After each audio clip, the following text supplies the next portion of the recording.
జంతు సంరక్షణే ధ్యేయంగా ఇప్పుడు మన దర్శిలో Chandu vet pharma Kurichedu road Darsi మా వద్ద గేదెలు, ఆవులు, గొర్రెలు, కోళ్లు మరియు అన్ని రకములైన జంతువులకు మందులు హోల్సేల్ రేట్లకే అమ్మబడును. 24 గంటలు డాక్టర్ సౌకర్యం కలదు. పెంపుడు జంతువులకు ఆహార పదార్థాలు లభించును. గొర్రెలు మరియు మేకలకు వ్యాక్సినేషన్ సర్వీస్ ఉచితంగా చేయబడును. విచ్చేయండి మన చందు వెట్ ఫార్మా, ఆంజనేయ స్వామి గుడి ప్రక్కన, కురిచేడు రోడ్, దర్శి. సెల్ 9160027664.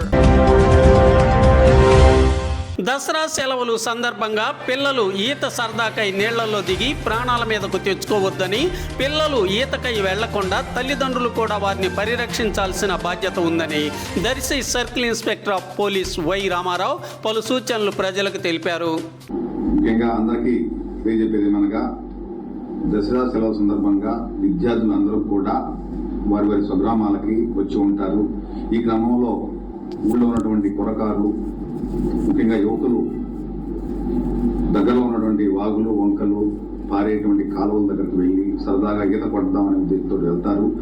వాళ్ళకి వచ్చిరాని ఈతతోటి కాలువల్లో దిగి నీటిలో మునిగి చనిపోయే అవకాశాలు ఎక్కువగా ఉంటాయి. కాబట్టి తల్లిదండ్రులందరికీ కూడా దర్శి సర్కిల్ పోలీసు తరఫున మా యొక్క విన్నపం ఏమిటంటే, పిల్లల పట్ల జాగ్రత్తగా ఉండండి. ఎందుకంటే 1 మంత్ క్రితము పొదిలి రోడ్డులో ఉన్నటువంటి ఎన్ఎస్టీ కెనాల్లో 3 యువకులు, అంటే 19-20 సంవత్సరాల లోపు ఉన్నటువంటి యువకులు కాలువలో ఈతకని దిగి ప్రమాదవశాత్తు మునిగి చనిపోవడం జరిగింది. ఆ పిల్లల్ని పోగొట్టుకున్నటువంటి తల్లిదండ్రుల యొక్క బాధ వర్ణాతీతంగా ఉంటుంది. ఎదిగిన పిల్లల్ని మనం పోగొట్టుకొని ఇబ్బంది పడేదానికన్నా పిల్లల విషయంలో అప్రమత్తంగా ఉండటం అనేది చాలా చాలా అవసరము. కాబట్టి అందరూ కూడా సహకరించి దసరా సెలవుల్ని మంచి ప్రశాంతమైన వాతావరణంలో జరుపుకుంటారని చెప్పేసి కోరుకుంటూ దర్శి సిఐ నమస్కారం.